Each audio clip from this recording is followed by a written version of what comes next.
ఎప్పుడైనా న్యూస్ చూస్తున్నప్పుడు డబ్బున్న వాళ్ళు ఏదైనా నేరం చేసి ఈజీగా బయట పడిపోతారేమో అని ఎవరికైనా అనిపించడం సహజమే.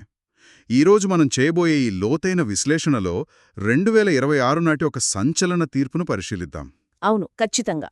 ఈరోజు మనం Parameshwari versus state of Tamil Nadu case గురించి మాట్లాడుకోబోతున్నాం.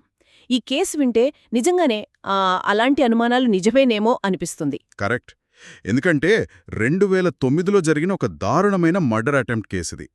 సెక్షన్ 307 కింద ట్రయల్ కోర్టు ముద్దాయిలకు 3 ఏళ్ల కఠిన కారాగార శిక్ష విధించింది. కానీ ఇక్కడే ఒక ఊహించని మలుపుంది. మద్రాస్ హైకోర్టు దగ్గరకొచ్చేసరికి ఆ 3 ఏళ్ల శిక్ష కాస్త కేవలం 2 నెలలకు తగ్గిపోయింది. కేవలం 2 నెలలు. దానికి వాళ్ళు చెప్పిన రీజన్ ఏంటంటే నేరం జరిగి 10 ఏళ్లు దాటిపోయింది కదా అని. పైగా బాధితుడి ఫ్యామిలీకి ₹1,00,000 కాంపెన్సేషన్ ఇవ్వడానికి ముద్దాయిలు ఒప్పుకున్నారు కాబట్టి తగ్గింపు అన్నారు. అంటే అక్షరాల ₹1,00,000కు ఆ క్రిమినల్స్ తమ జైలు శిక్షను కొనేశారన్నమాట. ఇది వినడానికి చాలా షాకింగ్గా ఉంది కదా. అటెంప్ట్ మర్డర్ లాంటి సీరియస్ కేసులో డబ్బులు కట్టేసి బయటపడటం. ఎగ్జాక్ట్గా. న్యాయ వ్యవస్థకే ఇదొక డేంజరస్ ట్రెండ్. అందుకే సుప్రీంకోర్టు ఈ పాయింట్ మీదే తీవ్రంగా ఆగ్రహం వ్యక్తం చేసింది. హైకోర్టు చూపించిన ఈ అన్డ్యూ సింపతి అంటే అనవసరమైన జాలిని పూర్తిగా తప్పుపట్టింది. నిజమే. దీన్ని ట్రావెస్టీ ఆఫ్ జస్టిస్ అంటూ ఇలా డబ్బులిచ్చి కాంప్రమైజ్ కావడాన్ని ఏకంగా బ్లడ్ మనీ అంటే రక్తపు డబ్బుతో పోల్చింది సుప్రీంకోర్టు. అంటే నేరం చేసిన వాళ్లు తమ ఆర్థిక స్తోమతను వాడుకుని చట్టం నుంచి తప్పించుకునే పద్ధతులను ఎట్టి పరిస్థితుల్లోనూ ఎంకరేజ్ చేయకూడదని చాలా స్ట్రాంగ్గా చెప్పిందనమాట. ఇక్కడే మనం లీగల్గా ఒక ఇంట్రెస్టింగ్ పాయింట్ చూడాలి. క్రిమినల్ ప్రొసీజర్ కోడ్లోని సెక్షన్ 357 లేదా కొత్త చట్టం బిఎన్ఎస్ఎస్ సెక్షన్ 395 గురించి కదా మీరనేది? అవును, అదే.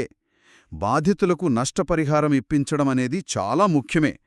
కానీ ఆ కాంపెన్సేషన్ అనేది ముద్దాయిలు అనుభవించాల్సిన శిక్షకు అదనంగా ఉండాలి. అంతేగాని ఎట్టి పరిస్థితుల్లోనూ అది జైలు శిక్షకు ప్రత్యామ్నాయంగా మారకూడదు.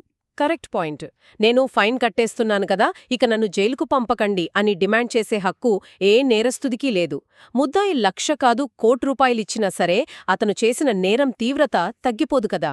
అందుకే ఇకపై కింది కోర్టులు శిక్షలు ఖరారు చేసేటప్పుడు ఎలాంటి విషయాలు పరిగణనలోకి తీసుకోవాలో సుప్రీంకోర్టు ఒక సాలిడ్ 4-పాయింట్ టెస్ట్ పెట్టింది.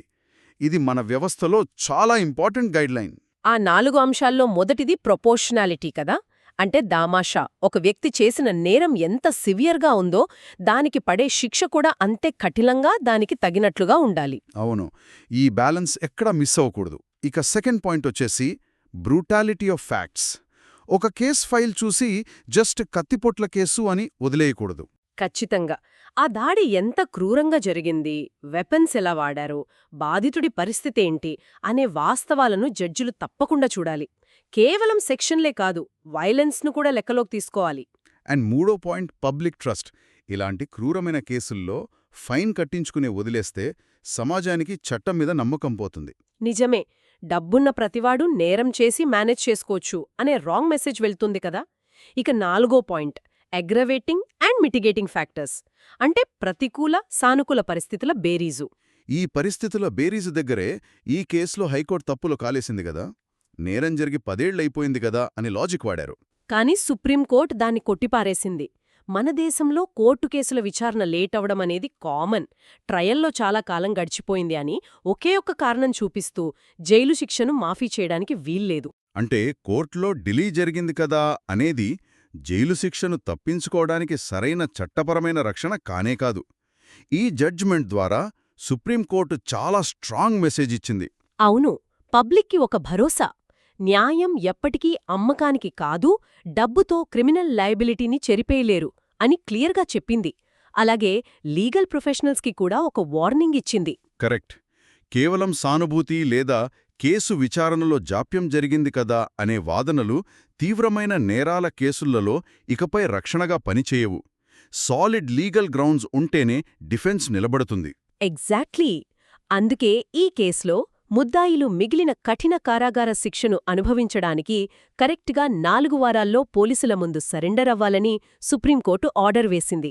ఇదంతా చూశాక మనం ఆలోచించాల్సిన ఒక ఇంపార్టెంట్ పాయింట్ ఉంది. ఈ కేసులో బాధితుడు వేరే కారణాల వల్ల ట్రయల్ జరుగుతున్న టైంలోనే చనిపోయాడు. ఆయన చనిపోయిన చాలా ఏళ్లకు ముద్దాయిలు వచ్చి పరిహారమిస్తామని ఆఫర్ చేశారు. అవును. దీన్ని చూస్తే వాళ్ళు చేసిన తప్పుకు నిజంగా రిగ్రెట్ ఫీల్ అయ్యారా, లేదా సంపన్నులు చట్టంలోని లొసుగులను వాడుకుని తప్పించుకోవడానికి వేసిన ఒక మాస్టర్ ప్లానా అనిపిస్తుంది కదా. ఖచ్చితంగా. నెక్స్ట్ టైం ఇలాంటి పరిహారం ఒప్పందాల గురించి విన్నప్పుడు ఈ కోణంలో కూడా లోతుగా అన్వేషించాల్సిన అవసరం ఉంది. మళ్ళీ ఇంకొక ఇంట్రెస్టింగ్ టాపిక్తో కలుద్దాం.